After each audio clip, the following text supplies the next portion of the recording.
Loud? Is it okay? Okay. Hey, Shauna. Sean.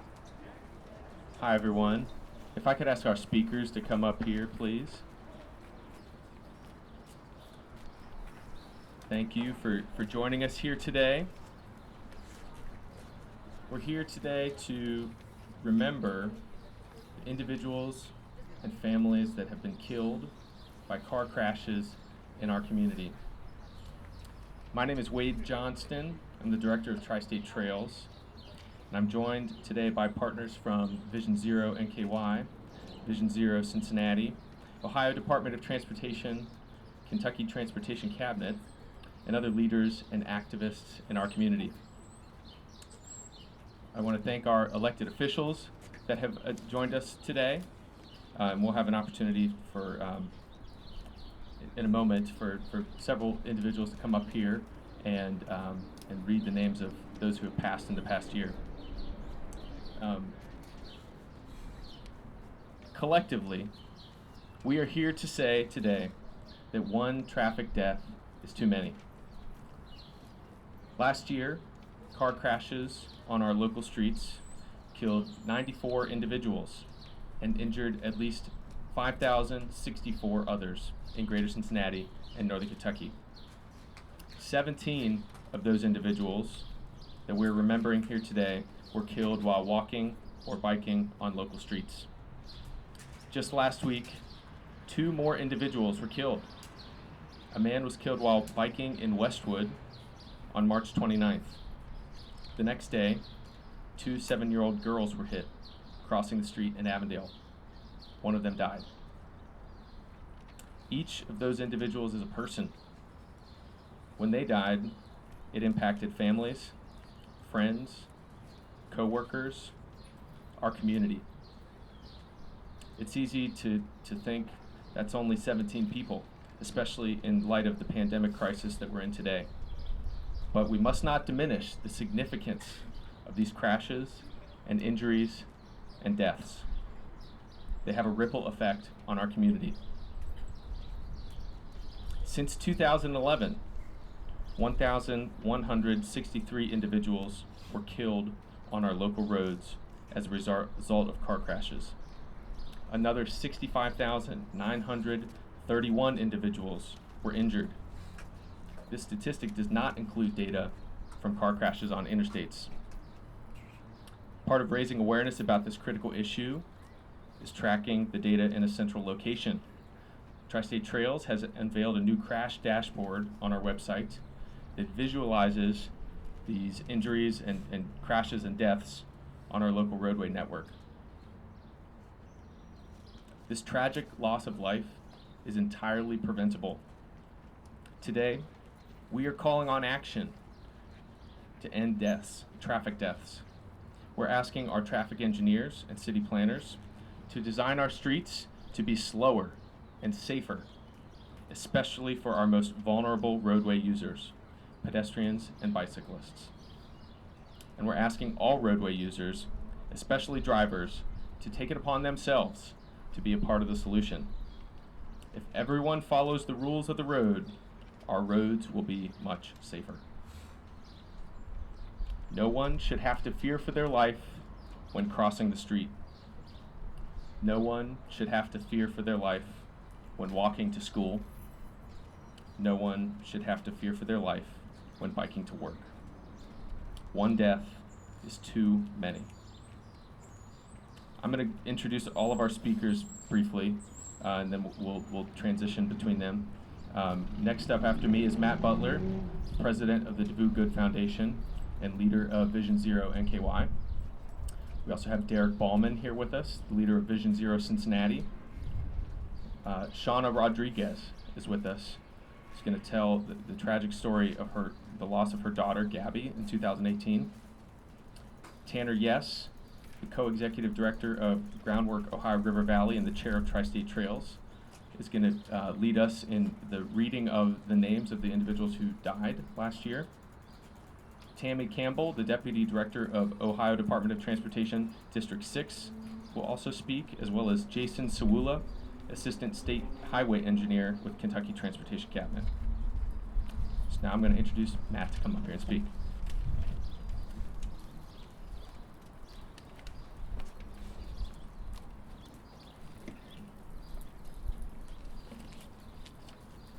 Hello, and thank you for being here today to honor the 19 people in our community lost to traffic violence last year. This is an event which I'm proud to be a part of, but I wish with all my heart it didn't happen, as every single one of these deaths could have been prevented. It is up to all of us in our community to work to prevent more loss of life, and we all have a part to play. Let's break it down in numbers. Number one, local police. 2 of the 5 people in our community that were killed in urban northern Kentucky were caused by a high-speed police chase by Cincinnati police through busy pedestrian areas in Covington and Newport. Every year, an average of 355 people are killed in police chases. 1/3 of these people are innocent bystanders, and every 6 to 8 weeks, a member of the police is killed or injured in a chase in our country. And 91% of chases are for non-violent crimes, with the majority being only for traffic violations. While the wide open design of the streets involved certainly played a part, the fact is, evidence shows us that police chases make communities less safe, not more. I hope you will join us in advocating to end this practice, except in the most extreme circumstances. Number 2, our local government elected officials, municipal staff, and departments of transportation. We have great friends and partners here, including my state representative representing Covington, Buddy Wheatley, and I thank you for your friendship and advocacy. So many of our public spaces and right-of-ways are hostile to anyone not in a motor vehicle, while over 20% of greater Cincinnati adults don't even own a car. Not to mention having streets safe for children and teenagers who travel to the schools and libraries and community centers they need for successful growth and education, which is imperative for stepping out of poverty. Our governments are operating off of design manuals that state that change and safety measures shouldn't be implemented unless multiple injuries and deaths occur. We need to end this barbaric practice. We need to advocate for and build our public streets and infrastructure in ways that are inclusive and respect the needs of all members of our community. We need to transform our thinking to prioritize the safety and needs our most vulnerable users of our public spaces instead of the convenience of those already most protected in automobiles. Number 3, every single one of us is guilty of speeding every time we get into a car.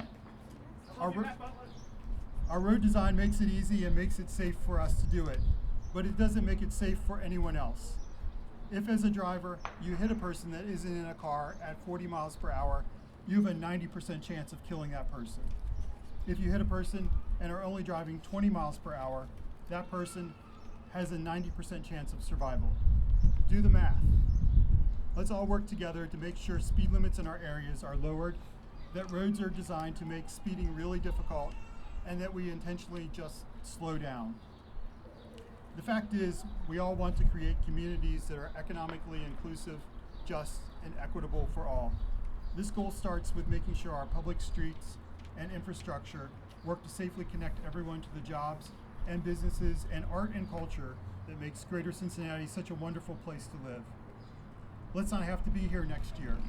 Let's honor those that have died by making a commitment to change.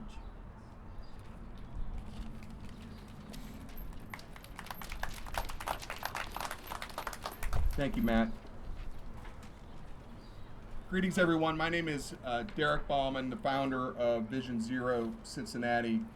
Let me take a moment, first of all, just to thank Matt Butler and Rebecca Gensler and your whole team with the DeVue Good Foundation. You have really raised the bar for us across the region in helping to support these programs. Thank you.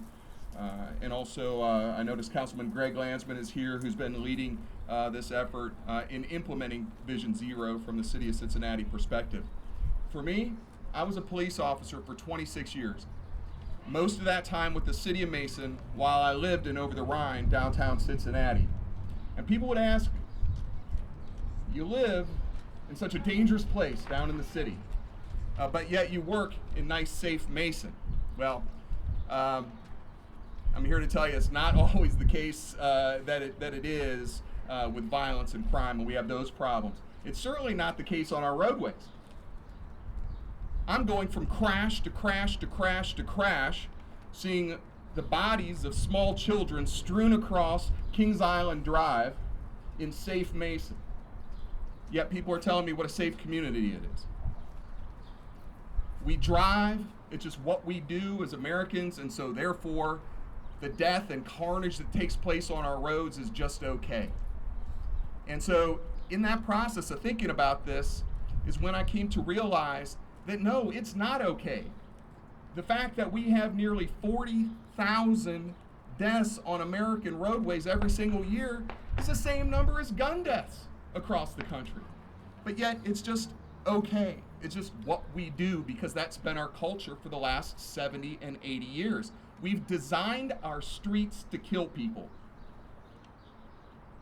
That's the long and short of it. I love my traffic engineers, but they learn in traffic engineer school that we actually grade our streets by how quickly and how much volume of cars can go through.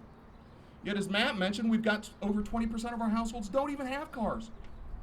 We've also seen the disparate impacts of building highways through black and brown low-income communities since the 1960s, yet those are the folks that are least likely to even have cars themselves, but it's convenient for those passing through. And just last week, we had yet another 7-year-old girl hit and killed on Vine Street in Cincinnati. It doesn't have to be this way, folks. This is a political choice that we are making, and it needs to stop. Now, having said that, we have made some progress. The city of Cincinnati, to their credit, like I mentioned, under Greg's leadership, has adopted Vision Zero in early 2019. After a rash, 13 CPS kids hit, with several killed in about an 8 or 10 week span in the fall of 2018. So we're getting there. And we've got the slogan on the wall. We've added some funding for pedestrian safety efforts. The first year was about 250. I think we're up to about 500,000. We've got 291 million coming. I have not heard a peep about any of these dollars being spent for these things when we have 7-year-old kids continuing to be killed. So we have a lot of work to do. But remember, this is a choice that we are making. And it doesn't have to be this way. Our people walking and on bikes have just as much right to be on the roadway and go from point A to point B safely as anyone else. I would also like to give credit to Cincinnati Public Schools, who have become one of the first school districts in the country to adopt Vision Zero. They're concerned about their kids making it there in one piece and are working on curriculum and other things because this is a long game. Rome wasn't built in a day. It's taken us 70 years to get here. It's going to take us a little while to get out. But with that being said, when we look at the great new graphical interface that shows us where all of these crashes, where all these people, pedestrians, people on bikes have been hit, injured, killed, never forget, these are not just numbers on a spreadsheet. These are real people, real lives, people with families.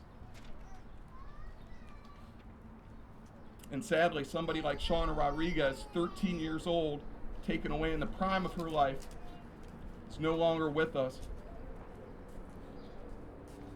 But the benefit that has come out of that is the strength of her mom, Shauna Rodriguez, who for now going on 3 years continues to be a powerful advocate for this cause, to let Gabby's death not be in vain. So with that, I would like to introduce my good friend and powerful leader on this topic, Shauna Rodriguez. Thank you, everyone.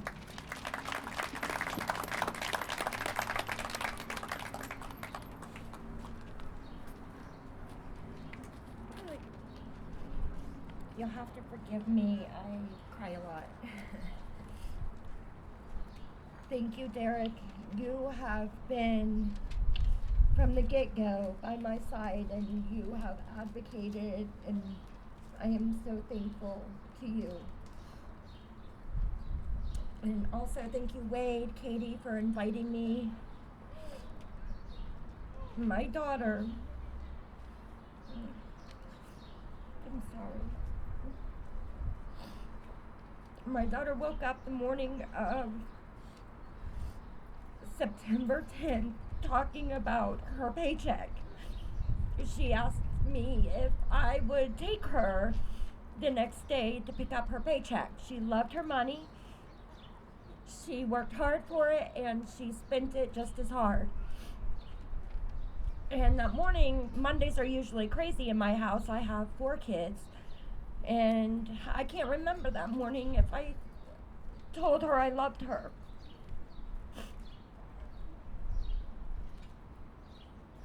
So